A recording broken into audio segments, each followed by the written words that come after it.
Welcome back to another episode of Blair Bites. I'm your host, Blair, and here's our bite of the week, baby.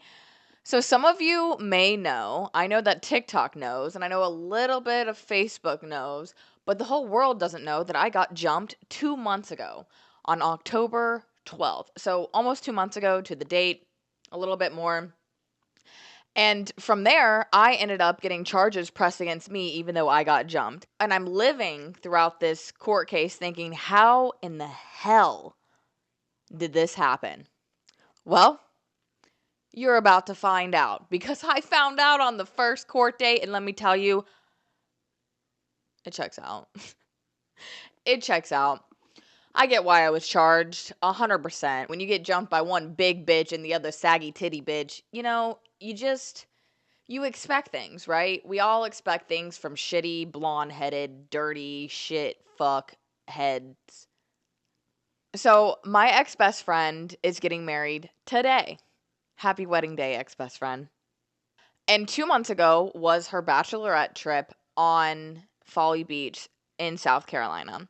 It was a staycation. She lives in Charleston, South Carolina. So we all were just kind of getting together. I was going to vlog the weekend. We're going to have a fun time. I don't drink often anymore, not since 2020, which is when I met her. I absolutely cannot fathom going through my life being her friend any longer than what I have been her friend. I should have stopped being her friend a very long time ago. This is a lesson for all of you out there to learn from. So, about a year and a half ago, my ex best friend gets engaged to her boyfriend, and they're obviously throwing a wedding, and I was invited to be a bridesmaid. Now, I have two problems with this. One, I have no money to be a bridesmaid. If you've ever been through a wedding, you know how much money it requires. I don't have that. I've been begging my friends, please do not find a man. Please do not get married. And if you do, let it be a cheap wedding. I've been praying for that. And thankfully, it's worked out in my favor so far. And the second problem with that is she was marrying a man with a receding hairline who has to jerk off to porn to finish after they fuck. Those were my two things. And I know this because she told me. Why would you ever tell anyone that kind of private information in your relationship? Don't know why, but I'm gonna air out your dirty laundry now because why would I not? You'll find out why I'm airing that laundry out here soon. So those are the two issues that I have with that. Oh, and the third issue is he's already cheated on her with his trashy ex-girlfriend like 3 years ago. And he's just very peculiar. He's a peculiar man. But dare I say I like him more than I like my ex-best friend. I've been in this group chat with all of the bridesmaids. I don't know any of them except for one. And this one bridesmaid has been her friend since high school, I believe. And she has always talked mad shit about this girl. I'm talking about she calls her stupid. She calls her dumb. She talks hella shit about her. It's like, and when she comes around, you somewhat understand why she says those things. However, my ex-best friend is not the smartest pumpkin in the patch. You know what I mean? I'm like, a dumb girl calling another dumb girl dumb is crazy. It's beyond me. I don't know where she gets the balls to talk shit about people like that, but she does. And she has a lot of friends, which I find very interesting. It's not like she has a lot of friends. It's just people expect the very least from her. And so they know that they don't have to, like, they could use her. You know what I mean? She's always been the girl that had money. Well, her parents had money. Her parents bought her a house, all these kinds of things, and she threw parties. So when you throw parties and you invite people over, they're obviously going to come over and mooch off of you. I've learned this through, being friends with people who have a lot of friends. And as someone who does not have a lot of friends, I'm very particular in my friends and who I have as friends, and I don't throw parties. And I don't bond over boys. I don't bond over materialistic things with human beings at all whatsoever. I just don't. That's not how I'm bonding with humans. And So that is the only girl from the wedding shower that I know is going to be in the wedding, in the bridal party. And I'm not such a bad person. I'm not a bad person. I would always say, why are you being her friend if you don't like her? Why would you be someone's friend if you're going to talk about them like that? And she just always had an excuse, or just like, whatever. Whatever. Just whatever. So that friend actually had a baby. She's a brand new mom. I think she's so sweet. She is very sweet. And she talks and she talks and she talks and she talks, whether she listens to you or not. I mean, she definitely doesn't listen to you. She just wants to tell you things. And I personally, I like her. I'm always going to like her. I still like her walking away from this situation. She's the only real friend to my ex-best friend besides me. And I am no longer her friend. Do not consider me my ex-best friend's friend. I am not on her team. I will never be on her team. I will never, ever talk to her ever again. Okay? On God. And so I'm in charge of bringing my ex-best friend to the Airbnb that we're staying at on Folly Beach. And how coincidental is it that we're having a conversation about my old friend utilizing the law against me in South Carolina, which just happened to come up. I'm talking about how much I love her, and I met her through my old friend doing that to me. I bonded with my ex-best friend through my old friend calling the cops on me and saying that I was trying to fight her when I had marks on me. And I won't lie, it's basically like flicking the girl in the nose. I took her glasses off and I threw them because she came this close to my face and she was following me around as I'm trying to pack my shit to move out of this bitch's apartment.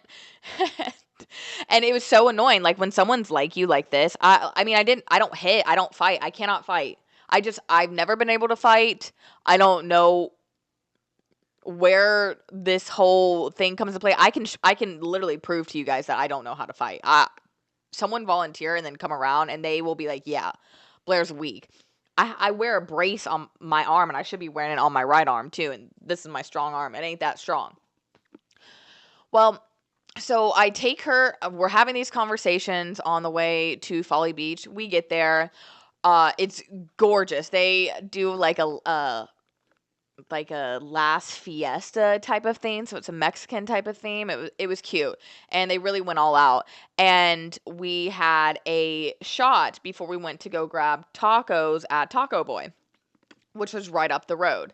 We're doing all that, and I even have a recording of myself being like, "Ugh, I'm a bad drinker, and I'm definitely a bad shot taker. If you see me taking shots, girl, I am in Savannah, Georgia, and you better run unless you're my best friend that I'm with right then, because I am like, yeah, I always find the military because I'm so freaking aggressive, and not in a bad way. I'm not fighting anyone. I'm just like loud. I'm like, yeah, what up? Yeah, like doing crazy stuff. I'll learn how to fly that night. Who needs smoke?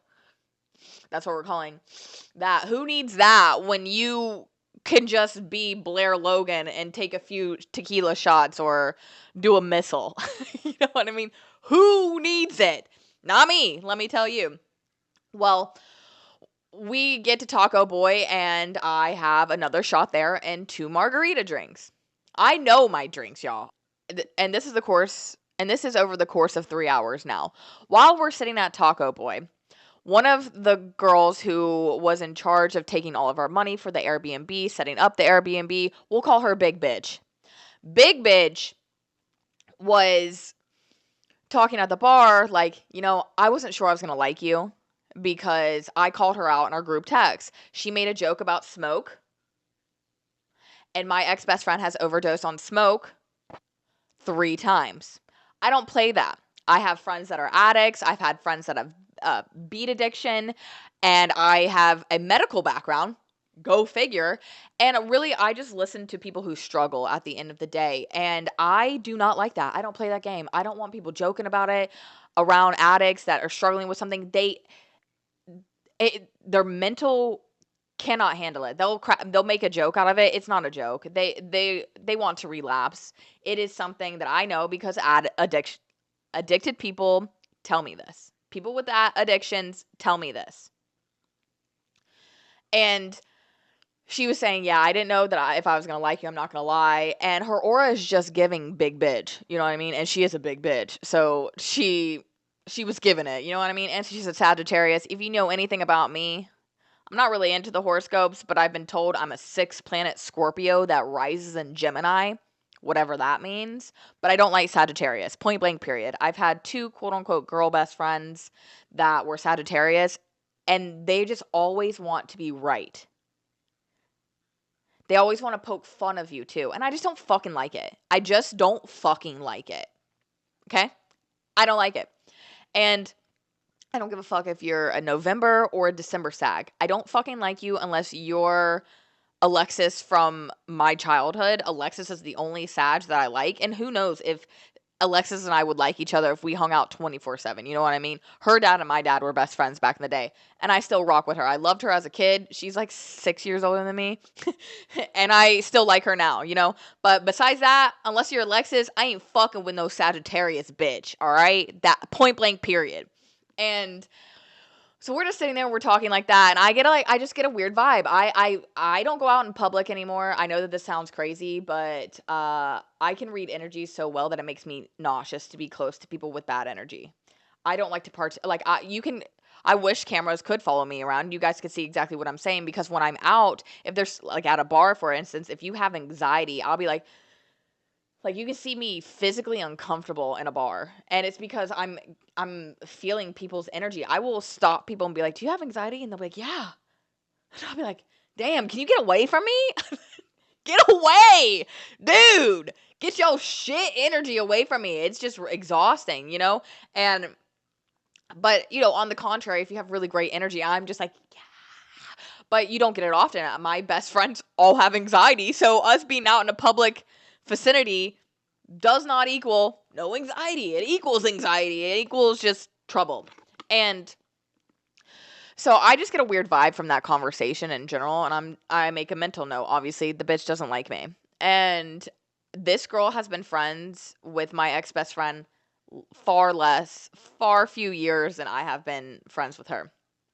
And same with the other girls and guys at this. They're all food and beverage. And food and beverage, if you guys don't know, it's the restaurant business. So they're managers, they're bartenders, they're servers, and Big Bitch is a photographer.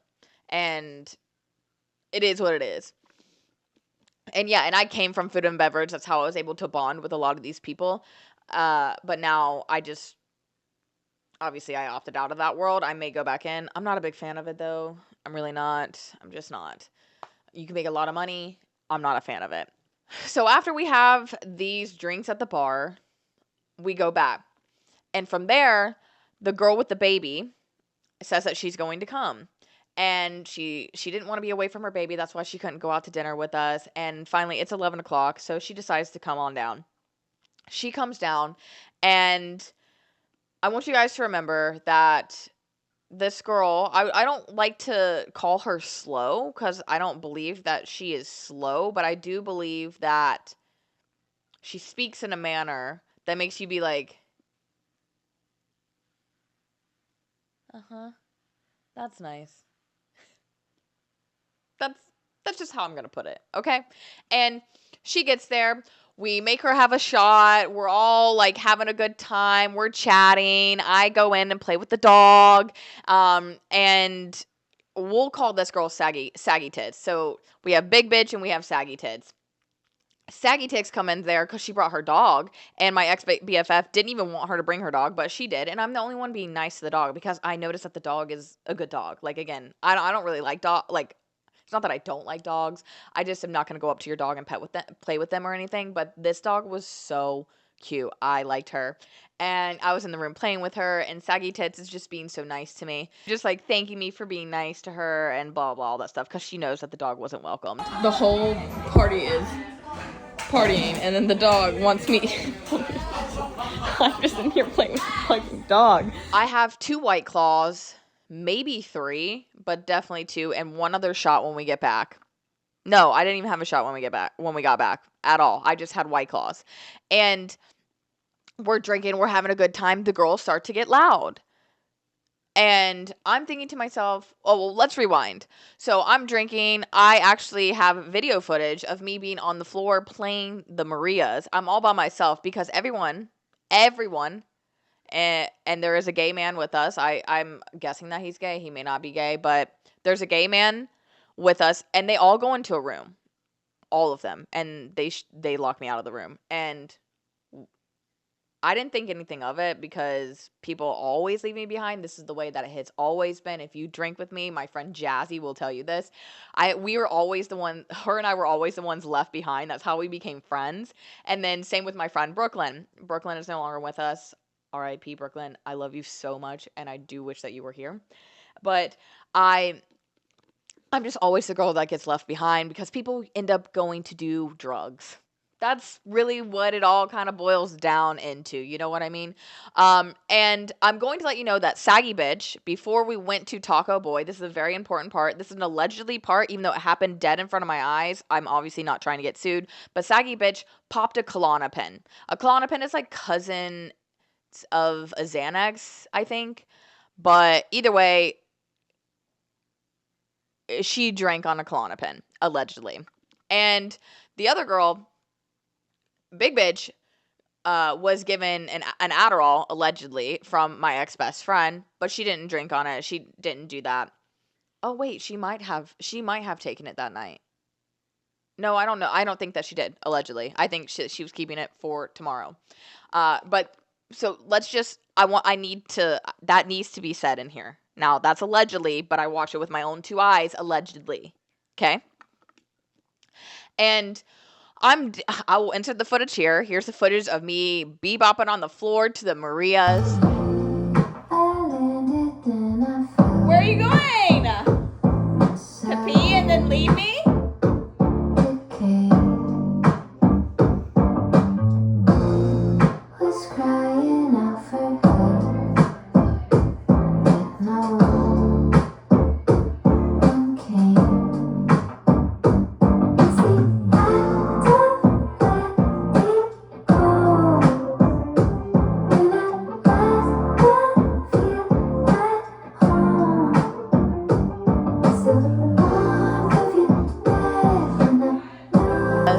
And they're in the room. All of them are in this room. No idea what they're doing in there.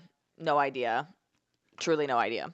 And they come back out. They're giddy. They're being loud. Blah blah blah. And I actually, when I drink, I'm not loud. I get very quiet. If I am smoking anything, I'm quiet.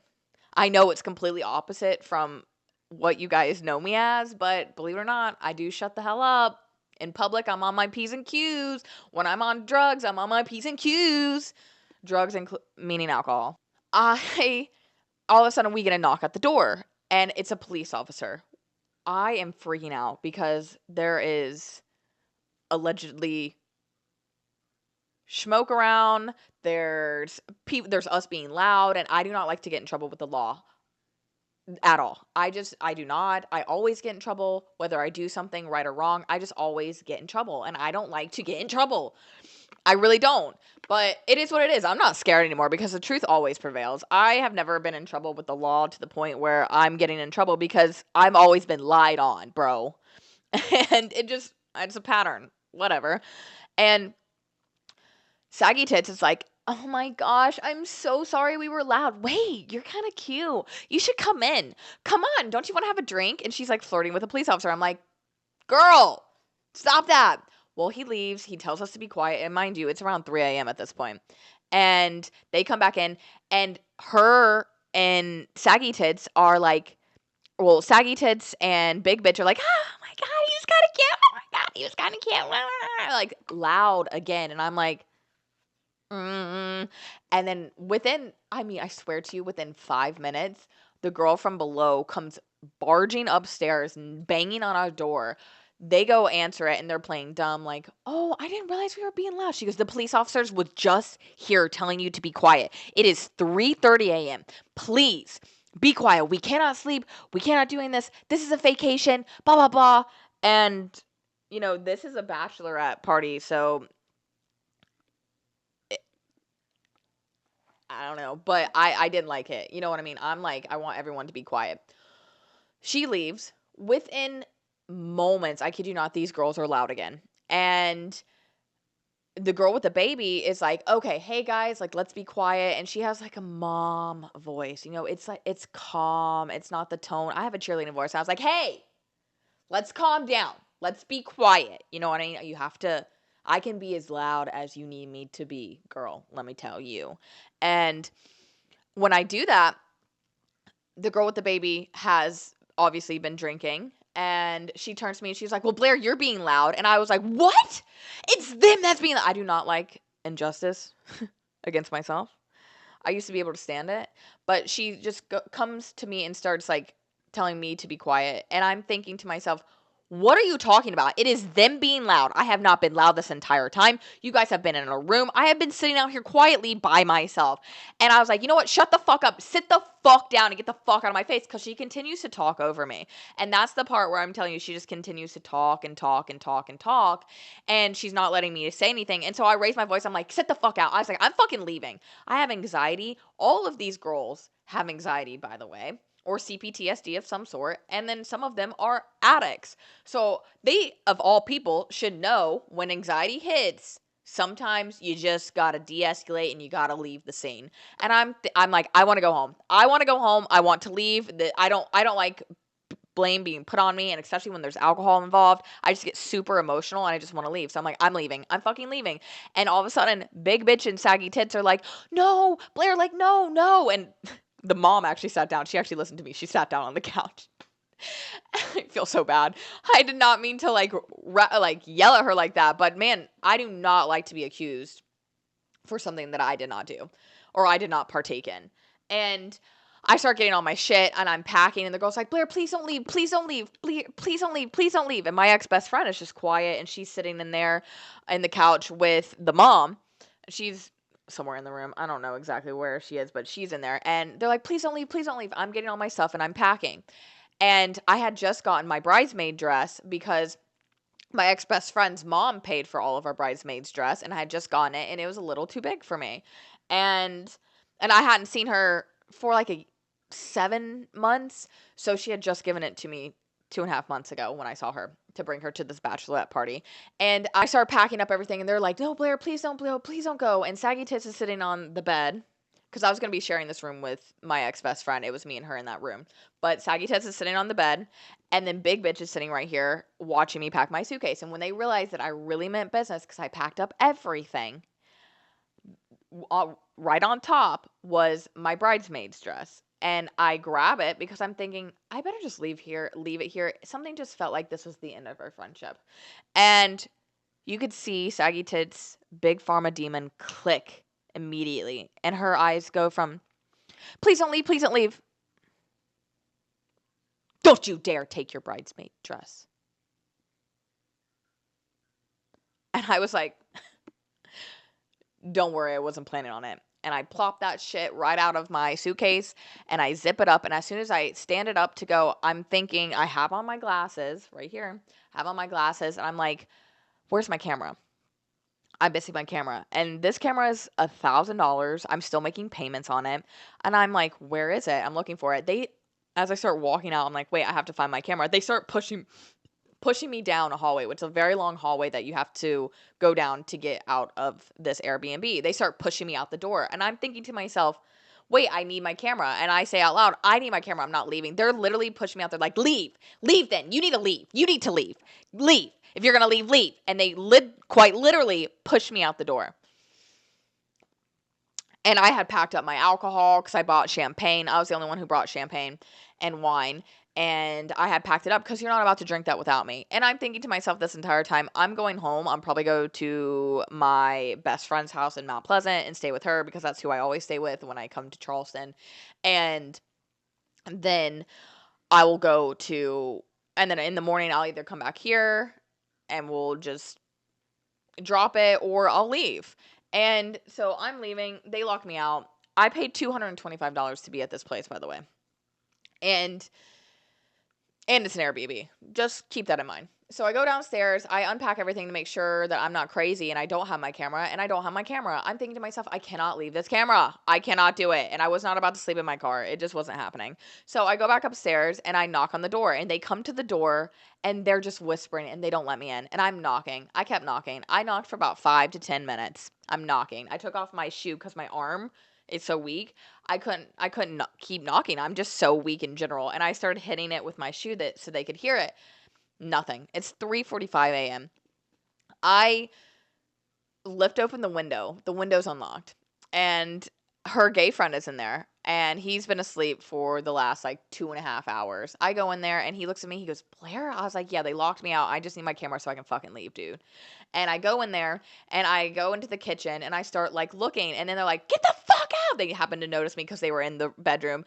And they happen to notice me like, get the fuck out, bitch. Get the fuck out, bitch. And they just keep saying that. And they were reiterating themselves. And I'm just like, I said the same thing the entire time. I'm just looking for my camera and I'll leave. I'm just looking for my camera and I'll leave. I'm just looking for my camera and I'll leave.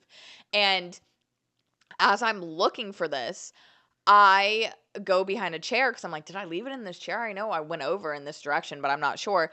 I kid you not, my ex-best friend who talks shit about everyone and talks like she's a mad, like could beat you up, blah, blah. Mind you, she's 105 pounds soaking wet. She's, kid you not, scoured behind the chair like this as these bitches are yelling at me. And I say her name. I go, are you hiding right now? You fucking loser. And she comes back out like this and she stands up. She goes, I'm a loser. And as soon as she says that, I kid you not, I'm taken like this and pushed up against the fucking wall by Saggy Tits, who had just allegedly popped the Klonopin and drank on it that night. Just like this. And she like squeezes it, and when I'm faced with evil, I like to look it dead in the eye. And I looked her dead in the eye and I said, I just want my camera. And all of a sudden, big bitch pushes me and I fall to the ground, and Saggy Tits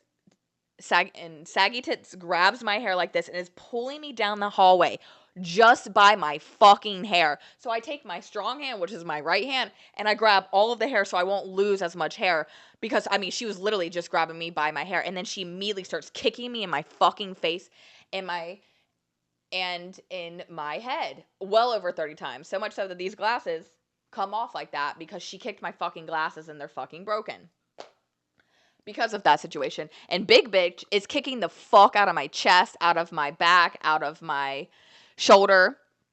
And I'm screaming, y'all, because I don't know how to fight. Again, I don't know how to fight. I do know how to kill someone, but why would I kill these people over this? And I'm not going to sit here. I had the perfect opportunity to take my leg and literally kick them in their necks and probably break their necks, break their whole fucking neck, because my legs are strong. But I knew I'm just good under pressure. I've always been good under pressure like this. Don't know why. It's just an athlete thing. Maybe not. I don't know what it is. But I obviously did not want to do that. I take off my shoe because I'm holding my hair and I can't punch with my left arm. And I take off my flip-flop and I start like hitting them with my flip-flop, trying to get them to leave me alone. I'm screaming, help, help, help me, help me, help me, the entire time. I don't know how long I was screaming, but I was screaming for what felt like 10 fucking minutes, screaming. And the girl that's a mom is like screaming at them to stop. She's like, please stop hitting her, stop hitting her, stop hitting her. You can just hear her in the back just like freaking out. Like she was screaming just the way that I was. Like she was like petrified the way that I was, which God bless her. You know what I mean? She's the only one who stood up for me, because my ex-best friend went and hid in a closet. She went and hid in a closet. And all of us, we get down the hallway. I've been drug, and all of a sudden, like, I open my eyes and the police officer's there. I don't know how they got in, but it's the same police officer from earlier. I have no idea. I don't know if I blacked out towards the end. I'm assuming that I did, but I was just dumbfounded. They come in there and he asked me what's going on. I told him the full story of what I just told you, verbatim.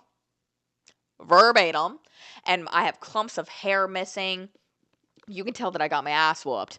And then he goes in the kitchen, and then they tell him a story. Their story is way shorter than mine. And then all of a sudden I hear him go, "Do you want to press charges?" And one girl immediately said yes. That was big bitch. And then the other girl goes, "Well, I think I have a scratch on me too. Yes, I would like to press charges." I go, "What?" I mean, I'm literally in shock. I'm like, "What?" And then he comes over to me and then he asks me if I want to press charges. And I go, "Yes." Reluctantly, because I'm just like, "What?" But I press charges against him. Or so I thought. The ambulance gets there, and I tell them the story, and they go, "We need to take you to the hospital if they actually kicked you in the head like that." And I was like, "Yeah, okay, sure." And the only reason I'm not so pissed off about the situation is because I had already met my deductible this year because I had a big surgery. And it's met, you know what I mean? So there's no payments. I take the ambulance. I'm just in shock. I'm having panic attacks, and I tell the police officer to get my camera and my glasses because they're not there. And I said, "Do not leave that place without them. And if they tell you they don't have them, they're lying to you because I checked my suitcase, they don't have them." And he was going to put my suitcase and those alcohol bottles into my car and bring me the key at the emergency room. And so they wheel me off to MUSC. I get there. I kid you not, I had at least 40 panic attacks. They had to come in there at least 22 times of those 40 panic attacks and turn off the BB machine because my heart rate would just race and it would just send it off. It just continued to happen, and I was just having I have CPTSD and PTSD already, and so I was having these attacks, and I'm just like freaking out. They're giving me fluids. They're making sure that I'm okay. And then finally, around 11 o'clock, they say that it's fine for me to be released. But around 8 o'clock, the police officer comes in, or it might have even honestly been like 6 a.m. He comes in and he hands me my key. He says, "You have to show up at court on October 31st, and we'll discuss everything then." I'm like, "Okay, well, did you get my camera or my glasses?" He goes, "No, it wasn't in there." I said, "What?" Yes, he goes, "Well, if they haven't, then we'll talk about that in court." I said, "No. They have my stuff, and you said you were not going to leave without it. They're lying to you." He goes, "We'll talk about it in court." I said, "No, I need to know if I need a lawyer. What are you talking about? This doesn't make any sense to me." And he's just being a dick. And he goes, "Well, I'll see you in court." I was like, "Okay." Even the nurse was like, "That was weird." I said, "Yeah, that was very odd." So they released me around 11 o'clock. I leave. I have to obviously Uber back to the Airbnb. And when I get there, I call the cops. Because I'm like, "I'm not leaving. I cannot drive without my glasses. I literally cannot see without these glasses. I can't, unless I'm wearing my contacts, which I did not bring." And I said, "They have my camera and they have my glasses." So I called 2 cops, and they went up there, and they come back down with, guess what? My camera and my glasses that they said that they didn't have. Yeah, exactly. Because they did fucking have it, and they lied to the cops about it. And I get to my car. My trunk is soaking wet. None of the alcohol's there. None. None of it. It's all gone. So one of two things could have happened. Three things could have happened. Someone on the side of the road would have taken my alcohol. Highly doubt it. It was 3 a.m. No one was fucking out there. The cop took my alcohol, or the girls took the alcohol because they said it was theirs, and then I was trying to take it. Which seems like the likely story because they're dumb fucking bitches and would do that. They're alcoholics. Why would they not? You know what I mean? Why would they not? So I end up leaving. I'm like, I have to get the hell out of the city. I just have really bad luck in Charleston. I do not like Charleston. I lived there for 6.5 years. I hate the place. I always say Satan does his business in Charleston. He literally banks in Charleston. Point blank, period. And so I'm going home. I message my ex-best friend's sister the very next day, and I let her know the story. She ends up calling me, and I go through this entire story that I told to you guys with her, and she's like, "I'm calling my mom." She calls her mom, tells her the story. Her mom calls me. I'm friends with my ex-best friend's mom. I love her family. Do I like her? No, not anymore. But I love her family.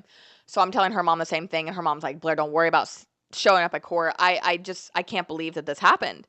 And I'm so sorry, honey. And I hope that you never speak to Jen. She is not a friend to you. And I hope that you choose not to be a part of this wedding. And I said, you're correct. That's exactly the way that I will be going with this, because obviously she let me get my ass beat by people that I don't even know. I do not know those girls. I've met Saggy Tits one other time at my ex-best friend's place of work because they work at the same place. Never met them outside of that. Don't know these people. And all of a sudden I get a text from my ex-best friend that says, "Why are you talking to my family?" I don't respond. Send it to her mom and to her sister. She texted me again, "Leave my family alone." I don't respond. Whatever. I obviously am just freaking out. I had to get my parents involved and I feel so freaking bad. And I'm just like, I don't know what to do. I truly did not do the wrong thing here. I don't know what to tell you. Like, I don't believe that I'm in the wrong in any of this at all whatsoever. I still stand on that, and I know that I'm not in the wrong. Well, I have a good friend that lives on Johns Island, and I come to spend the night with her the night before the court date. And she goes with me to the court date. When we get there, everything was fine. I have a really strong sense, like I have a gut feeling about people. I have a really strong sense of who people are when they're around me. Their auras, their energy, whatever people want to say. I know that's so cliche, but this one is like, if you watch me out in public, you will see that I don't vibe with people. People vibe with me. I do not vibe with people. I never have. I'm actually kind of mean when they're doing all of the ticketing, all the tickets, all the speeding traps, first, license being expired, and my police officer's not there. All of a sudden, I start to feel like weird, and I start being like, and I start freaking out. And I literally, like, my PTSD, I'll do this. I don't know why. It's just an anxiety thing. I immediately do stroke-like type of things. And I would start doing this, and I started crying, and we're in the front row. And of course, my case is last. And that started happening the moment that the officer walked into the room. I knew something was wrong. He actually looks like a pig. I'm not even kidding you. He literally looks like a straight human version of a fucking pig. No pun intended for him being a police officer. He literally looks like a pig. He ugly. And he gets there, and then the judge calls me up, and this is a null court case on Folly Beach. This is not the state against me. This is hearsay. This is a lot of drunk people that they deal with constantly. It's just not a real court. And the judge is a lawyer. He's not even a real judge. We get up there, and he tells me that Saggy Tits drops the case, but he can't get a hold of Big Bitch. And I'm like, well, what about me? Towards the very end of it, like, I'm like trying to, like, I'm calming myself down, standing up there, I'm shaking a little bit. I like stopped crying. I said, well, what about me? You didn't ask me if I wanted to drop my charges. He goes, oh no, you don't have any charges. They're the victims. I went from sad like this to, officer, you lied to me. You told me that you asked me if I wanted to press charges against them. This is unacceptable. What do you mean that they don't have charges against them? I stare at him like this. And I do not stop staring at him. I do not break eye contact first, y'all. And he was staring back, and I was staring into that motherfucker's soul. So much so the judge like, hey, you might need a lawyer. And I was like, yeah. Maybe. He goes, do you want to speak to your police officer? You can. I said, yes, I think I need to. So my friend and I go out there. The moment that the door closes, I said, what are you doing? You told me that you were going to press charges against him. What the fuck is happening? And I'm telling him everything. I was like, they're lying to you, dude. My story doesn't change. I can tell you the whole story front to back, and you can put it on the camera and pull it up and tell me if I'm lying. I am the victim here. And he's like, calm down, calm down. I was like, I have text messages from the mom. So I baited the mom the very next day. Because she's kind, you know what I mean? And I like her, but I knew that she's going to fall for my bait. Whoopsies. So I baited her, and we had a full-blown conversation about how she didn't know who started the fight, but she knew that they were beating me and that I did not hit them back. And besides trying to protect myself, and that she told me to stop, and that shouldn't have happened, all this stuff, yada, yada, yada. And just was being so kind to me. And I'm very grateful for her. And I was like, you could read the text message from her. He's like, oh, well, she didn't give a statement. The reason that there's no charges against the other two is because ex-best friend gave me a statement and said that you verbally assaulted her and things escalated from there. That's what he had written down verbatim. And I said, I called her a fucking loser. And I meant it when I called her a fucking loser. She's a big fucking loser, bitch. That was loser behavior. She was scouring behind a chair, bruh. That is so fucking gay. I cannot explain how stupid, how loser-like that is. You're a big, fat, fucking loser. And liar, bitch. I'm like, that is bullshit. And I give him my phone. I said, here's my text message. Read them. Read through it. I was like, I don't fear the truth officer at all. Go ahead. And we're sitting in there and he's like, calm down, Blair, calm down. And he's like, I'm sorry. He apologizes to me. And I'm like, yeah, I bet you are fucking apologizing to me, bitch. And my friend made a good point. She goes, officer, if I was a victim of a crime, I can assure you that my lawyer would be here. That I would be here to make sure that someone like Blair was put in jail or that justice was served. She goes, Blair's the only one here. Blair's the only one who seems to be caring about this case. And he was like, I'll tell you what, if they don't show up, if they don't answer my phone calls, because big bitch is just ignoring his phone calls. And obviously she doesn't like me. And obviously she's just going to drag this out because she knows what to do. And she knows how to torture me. And again, she told me she didn't like me from the night before. And from those text messages because I didn't like her talking about smoke. And I'm like, okay, whatever. Well, the next court date was December 4th. And I call him 5 days ahead of time. And he goes, okay, I'm going to keep trying to call her. He calls her. And then he calls me the day of and says that she has not answered her phone call. And I said, I have some insider information here. And she's just not answering her phone call because she doesn't like me. Duh. And he goes, well, I just don't want to drop and tell you that I'm going to drop the case. And then her lawyer shows up today. I said, he won't. She has no fucking lawyer. And girls are such fucking bitches at the end of the day. Some of them. The mean girls. I would say there's a lot more mean girls than there are nice girls. Just gonna say it. Just gonna throw it out there. And I mean it. And he calls me after the court date around 4:45 p.m. And he goes, you're right. They didn't show. Charges are dropped. Justice, motherfucker. I was like, thank you so much. I apologize that you had to get involved in this stupid ass drama. I hope you have a Merry Christmas. Mic drop. Beach. Mic drop.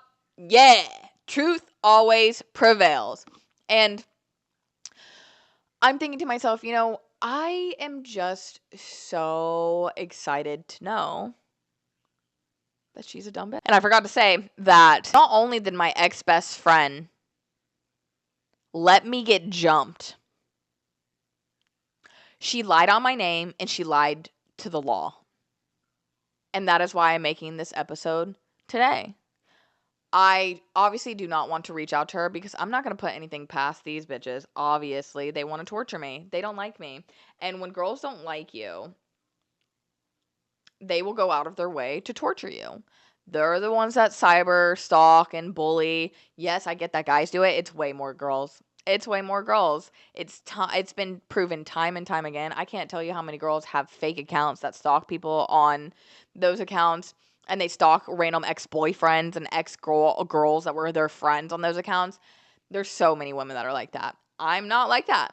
I just am not, and I never will be. I'm just secure with myself, I'm just a secure woman, woman, and I'm just never going to be like that. So I want to read a nice little letter to my ex-best friend on her wedding day. Happy wedding day. I hope today brings you exactly what you've built. A life shaped by your choices, cocaine, pills, and alcohol. Your words, and the way you treat people when you think no one's watching. I'm at peace knowing the truth didn't need my help to surface. It never does. I genuinely wish you the kind of growth that makes honesty, loyalty, and accountability unavoidable, especially in a marriage. Wishing you well as you move forward into the life you've been chosen. You'll always be a big fucking loser in my eyes. Congratulations on marrying a man that has to watch porn to finish when he's fucking you. You deserve that, my girl. You deserve that for the rest of your life. May you be blessed with children with receding hairlines as far back as they possibly can. And may you not overdose for a fourth time on cocaine. Truly, I don't want you to overdose. I really don't. Get your life together. Love, your ex best friend. Bye now.